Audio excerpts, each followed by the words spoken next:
Welcome to Orange County Power Players, where we spotlight the personal, professional, and financial success stories of OC's top leaders. Here's your host, Danny Flores. Welcome back, everyone. I'm Danny Flores with OC County Power Players, and today we have Daren Lauda with us here, zooming from Orange County, Aliso Viejo. He has 20 years in the software industry. He is a U.S. Army veteran, married with a couple kids, and he got into the software industry right out of the Army. Welcome, Daren. Thank you for having me. Great to be here. Yes. Thank you so much. And just give us a quick snapshot of what you do and tell us how you got there. Sure. I'm presently the CEO of a startup here in Orange County. The offices are in Irvine, and the company name is Outset. We help primarily companies with recurring revenue models better manage their go-to-market spending. So how do you make sure that the CEO, CFO, CRO, and CMO align on sales and marketing investments and tick and tie all those investments to revenue? That's how we kind of focus our energy now. We launched last year. We won several awards, and that's kind of where I am at the moment. How I got here is kind of interesting.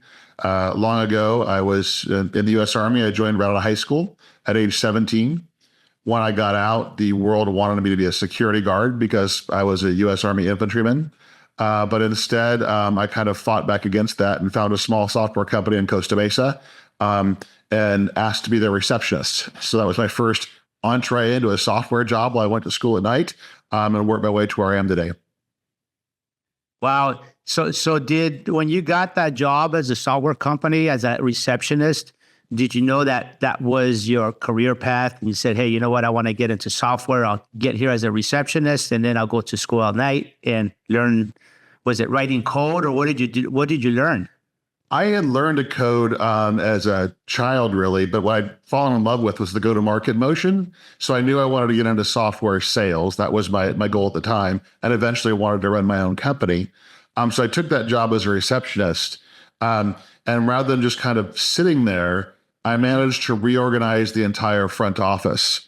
I'm going to go way back in time, but you used to get a physical dongle that you would plug into your computer, and that was how the software license was managed. So I created a fax back system. Now I'm really aging myself here to get dongles and ship software. Reorganized everything, and the CEO came along one day and said, "What happened to the front office? It's all different." I said, "It works like this now." So I just took the initiative and did it. And luckily, he liked it and said, "Daren, you know what? We need to try you as a cold caller. We're going to have you start cold calling and be an SDR for us." So to do that well, I thought I better learn the software. So I went upstairs to engineering, got all the floppy disks at the time, installed the software at home, and taught myself. I read the documentation cover to cover. About a month later, the CEO walked by and heard me on the phone diagnosing customer problems. He said, "Wait a minute, what are you doing?" I said, "Well, I'm talking to my AE's customer. They have a challenge. I'm solving it." "How do you know how to do that?" I taught myself. And this was the real inflection moment for me. He looked at me and said, "Daren, do you own a suit?" And like all good young men, I lied and said, "Of course I own a suit." Right. He said, "Can you get up on a plane on Monday? I want to send you on sales calls."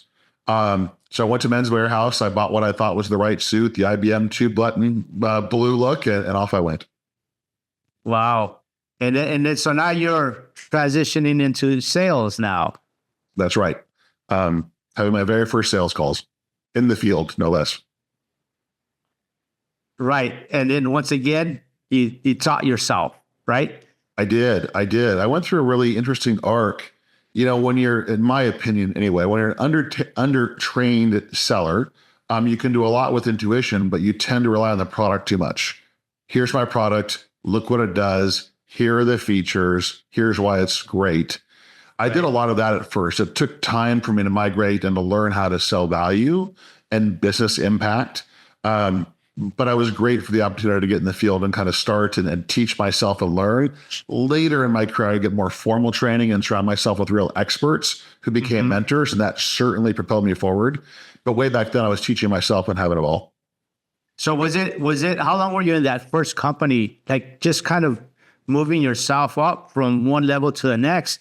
And that's really good for everybody to hear that, because there are no barriers to be able to move up for anybody. You know, if you can't get the education, I mean, now everything's online. You can learn everything online, buy books or whatever you want to do. But yeah, there's no barriers. I completely agree. The only thing in somebody's way today is excuses, generally, right? If you're willing to roll up your sleeves and do the work, so much can be accomplished.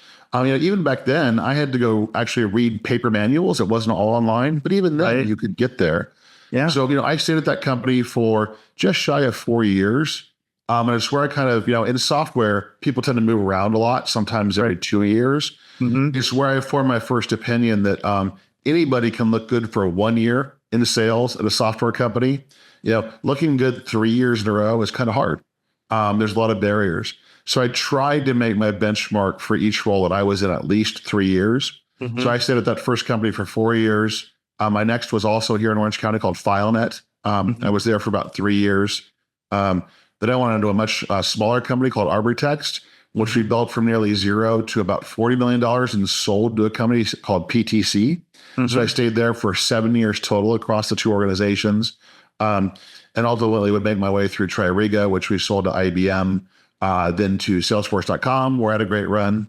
Mavenlink, which has since transacted, and a couple of others. So generally, 5 to 6 years in a role on average is how I spent my time at companies that are both large and small. And then this last one is yours. You started this one from scratch. That is correct. We started from zero, and it was the first time I personally started from zero. Uh-huh. It's not easy to do, but it's a really fun challenge. Right. Yeah, everybody thinks being an entrepreneur is very glamorous. They have no idea what goes on in the back end, right? All the, the cash crunches and everything that you have to meet. You got to meet payroll. You got to be competitive. You got to get accounts, and you got to figure it out. Yes. I often say that I'm now kind of the account executive in chief. Number one, I'm the chief seller. I have to go get customers in the door and onto the platform. Customers bring cash, cash and revenue drive all other good things. Right. So that was a big reset for me. I'm back to cold calling and outbounding and doing all those things, trying to sweep customers in. Yeah. And then everything you described. If something needs to get done initially, I'm doing it always, whether it's buying the paper towels for the kitchen, or meeting with a big customer. Right. Yeah. You got to roll up your sleeves and just get it done. I mean, there's just no other way around that. Yep. So then we all know that industry is super competitive. What sets you apart? What set you apart in your beginning years as you were learning? What sets you apart now from everybody else in your competition? Sure. So, if I talk about myself as an individual, I got to a point where I really, really enjoyed understanding how the customer does things and how they could do things. So a lot of people would say in sales, it's about qualification, it's BANT, budget, authority, timing. All that can be true. But when I was selling to beverage distributors, I was the guy who went and walked the warehouse floor and looked at how the goods physically move and talked to everybody who physically moves the goods and tried to understand how things work. By starting there and really understanding what they do, I could then recommend better solutions. I came up with this mantra. I probably stole it from someone, but I try very hard to understand before I try to be understood. And when I do that with my clients, I usually get a pretty positive result. It works really, really well. I will say every once in a while, I've run the risk of fatiguing customers. So I want to learn so much, like, Daren, get to the solution already. But, I enjoy that process, really fun things. I've been on military bases, beer distributorships, Fortune 500 companies, in their executive boardrooms.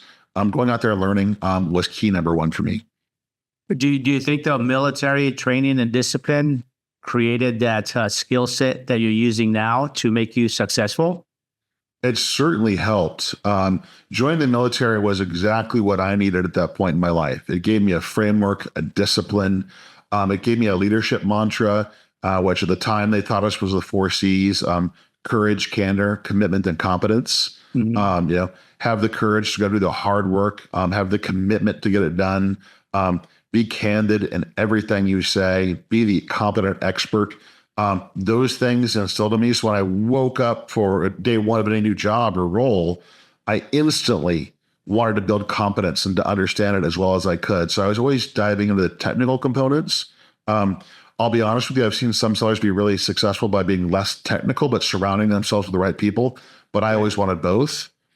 Part of that was knowing I wanted to be a CEO someday, and I'd be managing the product function or the engineering function. So understanding those things was important to me. Right. Now, what comes easy to you? What that it might be a challenge for others? Oh yeah, great question. I really understand and enjoy people. So getting in the room for me is a natural thing that I enjoy. I believe I have a pretty high EQ. I can read the room pretty well. And I can persuade people without feeling like a salesperson. Rather than trying to tell them what they should do, I help them reach conclusions that work for both parties.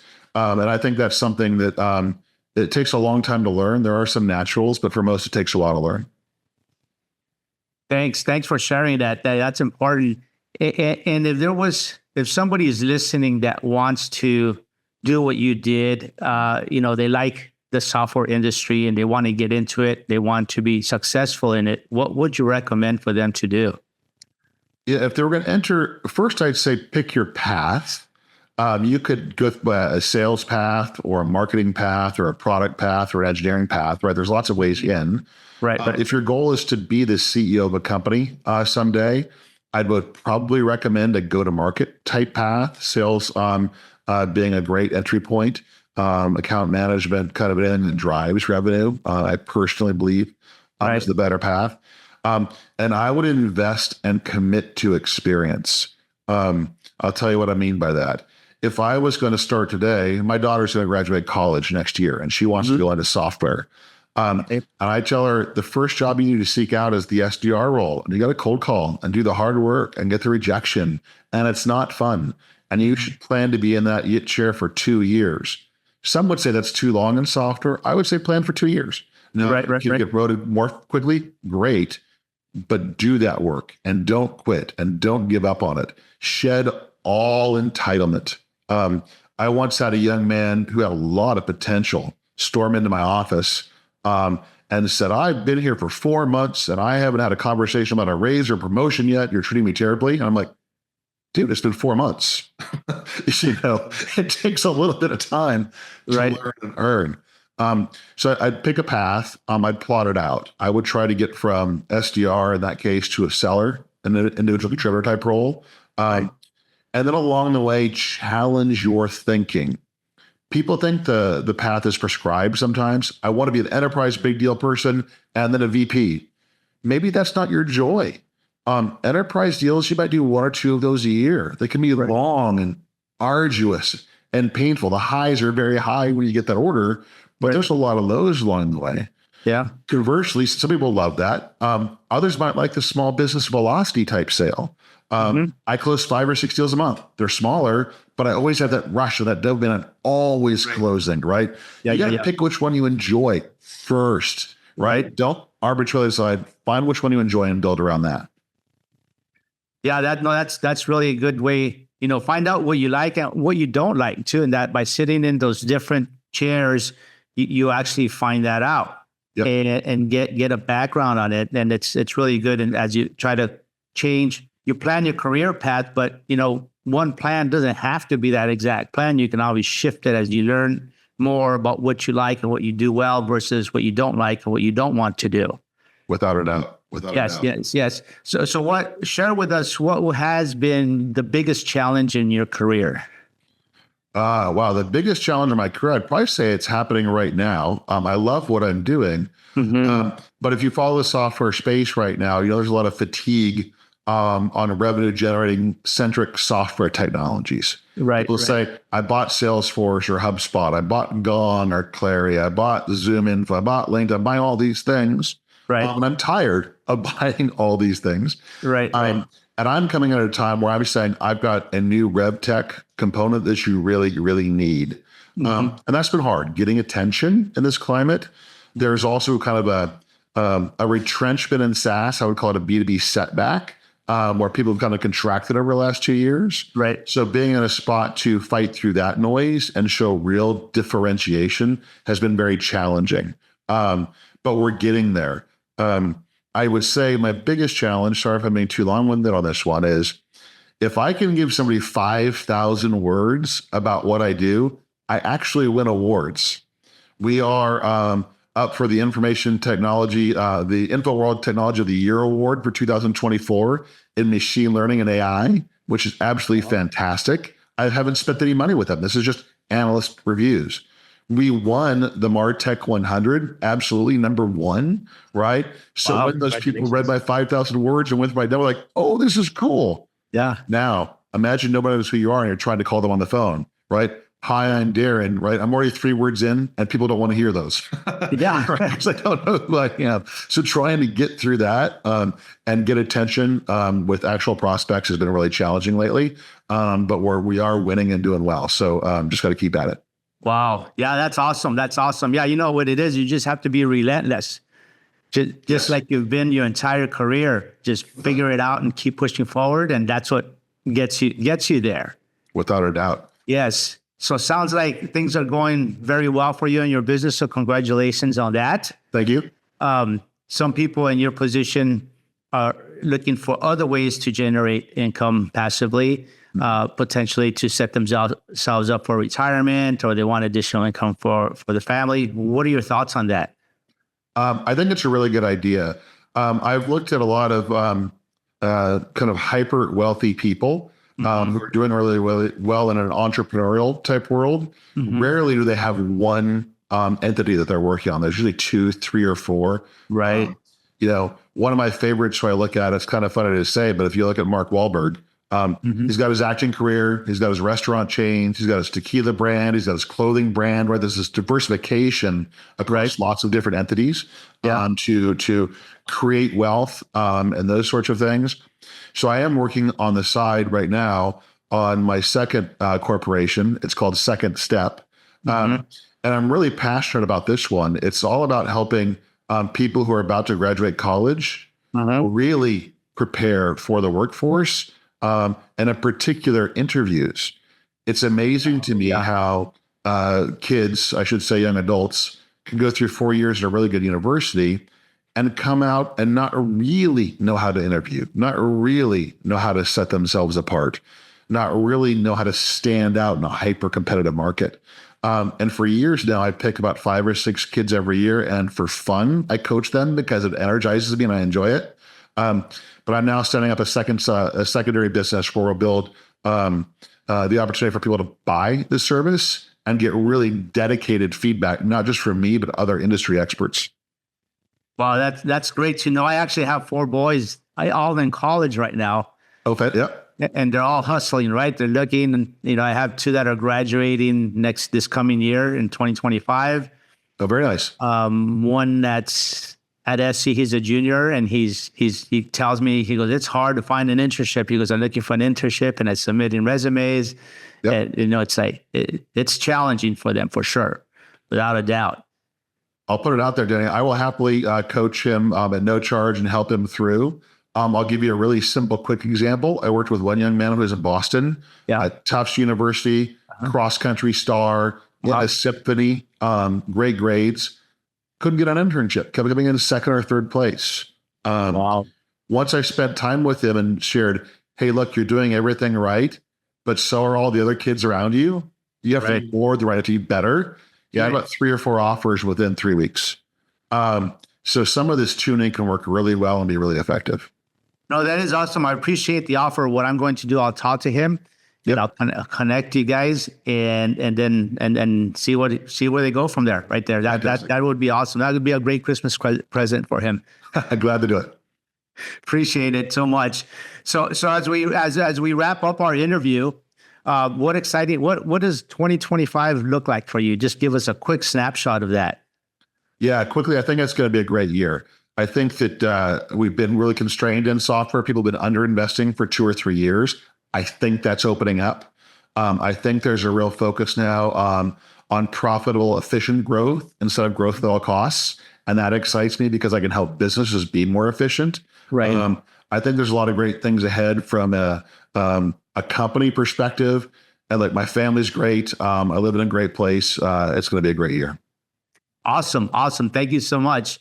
Now, if there's somebody, as we wrap it up and we finish off, thanks so much for coming on. And if somebody wanted to get a hold of you, how would they do that?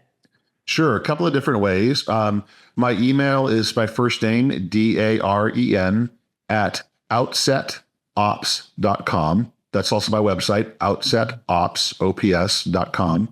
On LinkedIn, I'm Daren Lauda, Daren Lauda. I'm pretty easy to get there too. And I have contact information on LinkedIn also. So pretty easy to find.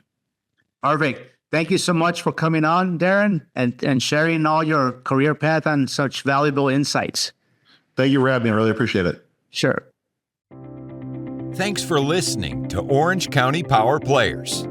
Want to share your success story? Apply to be a guest at ocpowerplayers.com/guest.